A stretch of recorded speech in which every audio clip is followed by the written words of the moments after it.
সবজি বানানো হয়ে গেল, সবজি বানিয়ে নিয়েছি, এখন ধুতে বাকি আছে। ওইদিকে যে কাঠটা আছে সেই কাঠটা মনে হচ্ছে মচ করে আওয়াজ হচ্ছে, এখানে একভাবে জলে আর বৃষ্টিতে থাকে তো। পটল আলু তরকারিটা বসিয়ে দিচ্ছি, মানে সোয়াবিন দিয়ে জিরে ভেজে নিয়েছি। আমি যেই দাদাটা দোকান থেকে মাসকাবারির জিনিস নিয়ে আসি সে 8 টাকা শোয়া নেয়, তো আর ওই 2 টাকা 1 টাকার জন্য আবার দেখলাম যে আবার আমাকে ওই মাথায় যেতে হবে। যখন পণ্ডিতের খাবার, কালকে বাজার গেছিলাম, বাজার থেকে হলুদটা নিয়ে এসছে। এত সুন্দর হলুদের গন্ধ বেরোচ্ছে, একটু হলেও মিক্সড হতে পারে সেটা আলাদা ব্যাপার, কিন্তু প্যাকেটের হলুদ থেকে আশা করি ভালোই হবে। একদম টক টক করছে, ক্যামেরাতে একটুই দেখাচ্ছে প্যাকেটের হলুদের মতো, কিন্তু না, এটা একবারে যে হলুদের কালার যে হলুদটা হয় সে একদম হলুদ। আর গন্ধ, এই যে আমি হাতে ধরে আছে না, গন্ধ বেরিয়ে গেছে হলুদের। আর এই যে 10 টাকা সরা নিয়ে এসেছি, মোচা, গরম মশলা, দেখো 20 টাকা গরম মশলা কতটি দিয়েছে, লাউ, আর নিয়ে এসেছিলাম সজনের শাক, সজনে, ওই যে এখানে রাখা আছে ধনে পাতা, এগুলো সব নিয়ে এসেছি, এগুলো সব আজকে বাটা করবো। দেখি কি রান্না করা যায়। এখানে নিচ্ছে 15 টাকা শ, আর আমি কোথায় 10 টাকা শ নিয়ে আসলাম। আর যে দোকান থেকে নিয়ে আসি সেই দোকানে 8 টাকা শ নেয়। আমি যেই দাদাটা দোকান থেকে মাসকাবারির জিনিস নিয়ে আসি সে 8 টাকা শোয়া নেয়, তো আর ওই 2 টাকা 1 টাকার জন্য আবার দেখলাম যে আবার আমাকে ওই মাথায় যেতে হবে, যখন আমি এদিকেই আছি মাঝখানটাতে বাজারে, তাই আমি নিয়ে নিলাম। তো বলে যে হলুদটা খাও বোনো, ভালো হলুদটা। আমি কথা 50 দাও, আমি খেয়ে দেখি, বলছি আচ্ছা ঠিক আছে। এই 50, এটা আমার 1 মাস চলে যাবে। আর প্যাকেটের হলুদ 50 মানে পোষায় না নিয়ে এসে, আর গন্ধ আসে না, এত সুন্দর গন্ধ, দীর্ঘবুঝি গন্ধ শুনে হচ্ছে হলুদের গন্ধ। আর প্যাকেটের প্যাকেট কাটলে দেখবো কোনো সময় হলুদের গন্ধ পাওয়া যায় না। আর এখানে একটা আছে হলুদ গুঁড়ো করে দেয়, কিন্তু ওটা কি আমাদেরকেই মানে হলুদ নিয়ে যেতে হবে না ওরা এখানে দেবে সেটা জানা নেই। আর এই মোচার ঘটনাটা, ঘুরে এসে মোচা পেলাম আমি, আর মোচাটা যখন দিল তাড়াতাড়ি করে প্যাকেটের মধ্যে ভরে দিচ্ছিল। আমি থামো, আমাকে মোচাটা দেখতে দাও, তুমি কোন মোচা দিচ্ছ। দেখছি শুকনা পচা একটা মোচা দিচ্ছে। আমি যে মোচা আমি দেখেছিলাম, তুমি দিবে না আবার দিচ্ছ যখন, তখন এরকম মোচা দিচ্ছ যে জানে যে বাড়ি চলে গেলে আর ঘুরে আসবো না। তো ভাগ্যে সেই টাইমটা মোচাটা দেখেছিলাম, দিল না 12 টাকায় মোচাটা। ঘুরে চলে গেলাম, যখন ঘুরে এসে বাইকে উঠছি তখন যে দিদি নিয়ে যাও, দিদি নিয়ে যাও, তখন ওই নোংরা পচা মোচাটা আমাকে ধরাচ্ছে, মানে একদম শুকিয়ে গেছে, পচে গেছে ওই মোচাটা। দিয়ে বেছে তাড়াতাড়ি করে আমি উঠালাম, থামো ওই মোচা আমি নিই, আমি যে মোচা বেঁচেছি ওই মোচাটা আমি নেবো। কী দেখছো, সকাল সকাল বাজারের গল্প নিয়ে বসে গেছি, কী আর গল্প করবো তোমাদের সাথে বলো তো। সকালের বাজারের গল্প ছাড়া তার কোনো গল্প নেই। আজকে চা হবে না, দুধ নেই। আর যে একটু লাল চা খাবো, আদা নেই। এক টুকরা, মানে কালকে যে আদা পেস্ট করেছি 1 টুকরাও আদা আমি রেখিনি, একটু খেয়াল ছিল না। আমি তো আদা রেখে দিই, কিন্তু কালকে খেয়াল ছিল না। রসুনও নিয়ে আসা হয়েছে কালকে, যে কটা রসুন ছিল সব পেস্ট করে দিয়েছি। এবার একের সময় দেখবে ভাজা টাজা খাওয়ার জন্য গোটা রসুনও লাগে, তো গোটা রসুন নিয়ে এসেছি। কালকে দামটা একটু বেশিই পেয়েছে, এর আগের বার বাজারে গেছিলাম তখন দামটা কম ছিল, তো সেটাই মনে হয় তখন নিয়ে নিলে ভালো হতো। অবশ্য সেই টাইমে ছিল আমার ঘরে রসুন, যেগুলো পেস্ট করলাম, তার জন্য না হয়নি। তো যাকে ছাড়ো, good morning, welcome back to the new blog. সঙ্গে থাকো, সাথে থাকো, ভালো লাগবে আজকে দেখতে। সারাদিনটা এই তো বক বক করে পার করছি, আশা করি ভালোই যাবে। আমি পণ্ডিতকে খাওয়াই আশায় বসে আছে। উঠেছি ঘুম থেকে সেই 8টার সময়, কিছু চা খাওয়া নেই, কিছু নেই, কি করব। একটু শুয়ে গড়াগড়ি দিয়েছিলাম, ফোনটাও চার্জে বসেছিলাম, একেবারে ফোন চার্জে ছিল না। আর ফোন চার্জ হতে সকালের দিকে তো একটু সময় লাগলো না, হয়ে গেল তাড়াতাড়ি। তো ফোনই দেখছিলাম, ফোন ঘাটাঘাটি করছিলাম, দিয়ে তো হচ্ছে না উঠে 9টা বাজে। তা শুয়ে গড়িয়ে না থেকে রান্নার জোগাড়টা করি, তাও কাজ দেবে। রান্নাটা বসে দিলে রান্নাটা আমার এগিয়ে যাবে এত গরমের মধ্যে।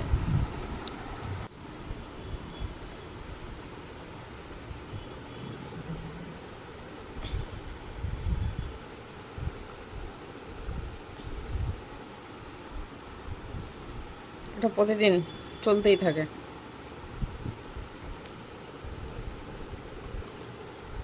কালকে 11টার সময় বাবু ঘুম থেকে উঠেছে, কি মজা, ডেকে ডেকে পাওয়া যায় না। তাই আমি থাক, ঘুমাচ্ছে যখন,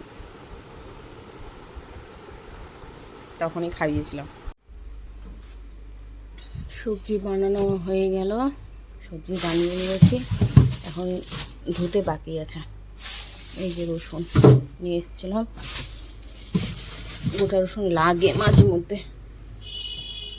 এখন এক ঝলক দেখিয়ে দিই যে সোয়াবিন ভিজানো হয়ে গেছে, এখানে পটল আলু কেটেও রেখেছি, এখানে সজনে লাউ করলা আছে, করলা মতো উঠছে, করলা তো বলে অভ্যস্ত, তাই করলা বলছি। শসা, মিষ্টি আলু, পাটের শাক, আর এই হচ্ছে ধনেপাতা। ধনেপাতাটা কিছু রেখে বাকি সব মিক্সিতে দিয়ে পেস্ট করব, হাতে পেস্ট করব না, মিক্সিতে দিয়ে দেবো। অনেক কটাই আছে তো হয়ে যাবে, অল্প হয় না মিক্সিতে, কিন্তু এটা হয়ে যাবে আশা করি। আর অল্প কটা কাগজের মধ্যে ভরে টিফিন বাটির মধ্যে ভরে রাখবো, তাহলে কি বলতো অনেক দিন থাকবে, আর টুকটাক একটু খাওয়ারে এটা ওটাতে না দিয়ে খাওয়া যাবে।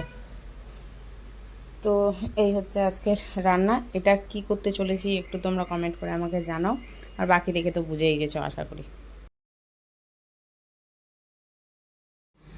গ্যাস মুছে লাউ মিষ্টি আলুটা বসিয়ে দিলাম সেদ্ধ, মানে ডাল আছে এতে একটা সিটি বলে সবই সেদ্ধ হয়ে যাবে। ওই আলাদাভাবে বসাবার থেকে বাসনগুলো ধুয়ে রেখেছি, ঘরটা ঝাড় দিয়ে এসে এগুলো মুছবো। ঘরটা ঝাড় দিয়ে দিই, হুলুকে ঢুকাবো হুসু করাতে, দিয়ে আমি ওদিকে একদম বেডগুলো ফটাফট কাজগুলো করব। তার আগে আমি ঘরটা ঝাড় দিয়ে দিই। বাসন মাজা হয়ে গেছে, এখন ধুবো। যে একটা থালা জাস্ট ধুয়ে রেখেছি, পণ্ডিতকে বাথরুমে নিয়ে গেছিলাম, ওকে বার করলাম, দুয়ার পরিষ্কার করলাম। এই যে ওখান থেকে কাউ কাউ করে যাচ্ছে, তাদেরকে দিলাম। হাঁপ নিয়েছে, আবার একটু পরে আসবে হাঁপ নিতে। তো বাচ্চা আছে, ভয় পাচ্ছে, তো দুজন আসে নিতে। তো যাই হোক, এই যে এখানে কাজ বেড়েছে, বাসনটা ধুয়ে উঠে তারপর পরিষ্কার করবো, নাহলে শুকিয়ে গেলে অবস্থা খারাপ। আমার সাথে কিসের যে শত্রুতা আছে জানি না, এতক্ষণ ধরে কোনো আওয়াজ ছিল না, যেই একটু ভয়েস দিতে বসলাম আওয়াজ শুরু। হলুদটা একটু আগে দিতে ভুলে গেছি, এখন হালকা জাস্ট কালারের জন্যই দিয়ে দিলাম, যাতে গন্ধ না করে, সেভাবেই দিয়েছি। সজনে ডাঁটাটা দিয়ে দিলাম, যেহেতু ফুটবে, সেদ্ধ হওয়ার ব্যাপার আছে। আর করলাটা আমি একটু পরে দেবো, যেহেতু ওটা ভাজা হয়ে গেছে, সেদ্ধ হতে সময় লাগবে না, দিয়ে নাড়ি চাড়িয়ে নামিয়ে নেবো। তরকারিটা বসিয়ে দিচ্ছি, মানে সোয়াবিন দিয়ে জিরে ভেজে নিয়েছি, ডালটা হয়ে গেছে, নামিয়ে নিয়েছি, ডালটা ঢেকে রেখেছি। এই যে ডাল এখানে, শাকটা করবো, লাস্টে ভাত বসাবো। মিষ্টি আলুটা তো সেদ্ধ হয়ে গেছে, জোরোকে খাইয়ে দেবো। কটা বাজে দেখি, আমারও ভীষণ খিদে পেয়েছে, দেখি কী খাওয়া যায়। এমনভাবে বললাম যে আমার ঘরে মনে হচ্ছে কত রকমের খাবার আছে, তার মধ্যে আমাকে খাবারটা বেছে খেতে হবে, এমন হাবভাব করে বলেছি তোমাদেরকে। কিন্তু এই যে ছাতুই আছে একটাই সম্বল, মুড়ি নেই, আর টুকিটাকি যা খাওয়া ছিল সেগুলোই নেই, দইও নেই, মানে নেই, এই ছাতু ছাড়া আর কোনো কিছুই নেই। চিড়েও নেই যে চিড়েটা খাবো। তো যাই হোক, ছাতুটা গুলেই খেয়ে নিচ্ছে, একটু হালকা ঘন করে খেলাম। আর এই ছাতুটা না ঠিকভাবে ভালো লাগে না, ঠিকঠাক একটু ঘন করলে যেন কেমন একটা লাগে, মানে ছাতুর যে গন্ধ, যে সেন্টটা মনে হয় কখনো কখনো যে আটা খাচ্ছি আমি, আটা গুলে, মানে আটাও মনে হয় ভালো আছে, মানে এত ভেজাল বেরিয়ে গেছে সব কিছুতে, ধারণার বাইরে। তো পেটটাকে ঠান্ডা করি, পেট ঠান্ডা থাকলে মাথাটা ঠান্ডা থাকবে, মাথা ঠান্ডা থাকলে শরীর সুস্থ থাকবে, মানে সেটাও ঠান্ডা থাকবে। তো পণ্ডিতকে খাওয়ানো কমপ্লিট হয়ে গেছে, তারপরে আমি বসলাম। পণ্ডিত খেতে বেশি দেরি করলো না, মিষ্টি আলু তো একটু নতুনত্ব পাচ্ছে, ও খাচ্ছে, আবার রেগুলার আবার খাওয়াতে ধরলে ও আবার খাবে না খাবারটা। তো একটু ছাদের দিকে যাই, দইটাকে আজকে একটু উঁচু করলাম চেয়ার নিয়ে গিয়ে, আরও উঁচু হবে, দের থেকে আর উঁচু করতে পারছি না। এবার বাসটা কী হবে বলো তো, বাই চান্স যদি কোনো রকম কোনো কিছু ভেঙে যায়, মানে হেলে চলে আসছে দেখছি বাসটা। আর ওদিকে যে কাঠটা আছে, ওদিকে যে কাঠটা আছে, সেই কাঠটা মনে হচ্ছে মচ মচ করে আওয়াজ হচ্ছে, এখানে একভাবে জলে আর বৃষ্টিতে থাকে তো। তার যে যতটা উঁচু হয়েছে এটাই অনেক আমার নাইটি আর প্যান্ট চাদর মেলার জন্য। চাদরও কাচতে হবে, দুটো চাদর এখন হয়ে গেছে। চাদর কাচার কথা ভাবলেই এত ভয় লাগে যে কি বলবো। এই ছোটোখাটো জিনিস কাচতে আমার একটুকু দ্বিধাবোধ হয় না বা ভয়ও পায় না, মানে কিছু মনেই হয় না। কিন্তু এই চাদর কাচার সময় এতটাই মানে কি বলবো, মানে ভয়ের থেকে বড় কথা হলো রাগ ওঠা, এত রাগ উঠে কি বলবো এই চাদর কাচতে। খাবারটা এক ঝলক তোমাদেরকে দেখিয়ে দিই। মাথায় শ্যাম্পু করলাম, দেখছি যে শ্যাম্পু করেও লাভ হবে না, আবার না করলেও হচ্ছে না, এত মাথায় আঠা হয়ে গেছে। আর এদিকে ট্রেসমি শ্যাম্পুটা আগে আমার হতো না, এখন দেখছি ট্রেসমি শ্যাম্পুটা মাথায় খুশকি হচ্ছে। তো আমি সানসিল্ক ব্যবহার করছিলাম, ঠিক ছিল। এবার দীপ তো জানে না, এবার ও ট্রেসমি নিয়ে এসে, যেহেতু ও জানে যে আমি ট্রেসমি দিই মাথাতে, তো যাই হোক এখন আছে, ওটা দিতে হবে।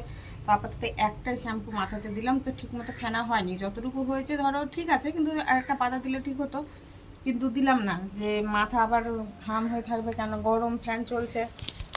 তো আজকে বা কালকে যাক, আজকের দিনটা যাক, কালকে মাথায় রাত্রেবেলা ভালো করে শ্যাম্পু করে নেব। অনেকদিন কন্ডিশন দেওয়া হয়নি, কন্ডিশনারও দিতে হবে মাথাতে, আমি তো দিই না। ওই ধরো 2 মাসে 1 মাসে একটু দিই, ওই যখন দেখি খুব চুলটা একদম ড্রাই হয়ে গেছে, কড়া কড়া লাগছে, তখন দিই। আর গরমের জন্যে মাথায় তেলটাও ঠিকমতো দিতে পারছি না, যে সারা রাত রাখবো রেখে সকালবেলা পরের দিন, গরমের ভয়ে। যে মাথায় তেল থাকলে ভীষণ গরম লাগে, এটা তোমরাও সবাই আশা করি ভালো করে জানো। দিতে পারছি না, চুলটা মনে হচ্ছে আরও একটু কেমন মানে শক্ত বলছি, কড়া হয়ে গেছে কেমন একটা। রান্নাটা দেখে দিই আর খেতে বসে যাবো, দেরি করবো না। চুলটা এখন ছাড়বো, পটল আলু সোয়াবিন দিয়ে একটা তরকারি মনে হয় ঝাল হয়ে যাবে, আমি তো খেয়ে নিতে পারবো, দ্বীপের মনে হয় সমস্যা হয়ে যাবে। এখানে সজনে লাউ আর করলা দিয়ে একটা ডাল করেছি, ডালটা বেশি করেই করলাম যে খেতে ভালো লাগে। ধনেপাতা বাটা যা ছিল একদম বেটে ছাপাই করে নিলাম, 4বার মিক্সি ঘুরানোর পর এই গিয়ে এই পেস্ট হয়েছে। এত রাগ উঠছিল আমার, এই কিছুদিন ধরে খুবই রাগ উঠছে একটুতেই, জানো না সত্যি কথা বলতে। আর হলো পাটের শাকেই হচ্ছে আজকের এই রান্না বান্না। তো কেমন কি সব জানিও তোমাদের, সাথে থাকলাম। ভাত ওদিকে আছে, এটা আগে রান্না করে নিয়েছি। তো আগে রান্না করলে এই এক সুবিধা জানো তো, বারবার করে হাত ধোয়াধুয়ির ব্যাপারটা থাকে না। নিরামিষের দিন খুব সুবিধা হয় আমার আগে। বাইরে গেলাম একটু চা খাওয়ার জন্য, চা খাওয়াও হয়েছে, এমনকি যেটা আনতে গেছিলাম সেটাও পেয়েছি। আজ 3 দিন ধরে না মাছের মাথা আর এদিকে হচ্ছে মাছের তেল খুঁজেই যাচ্ছিলাম। তো যাই হোক আজকে পেয়েছি। বাজারে যেখানে যাই সেখানে গেছিলাম, তো সেখানে দাম বলছিল 40 টাকা।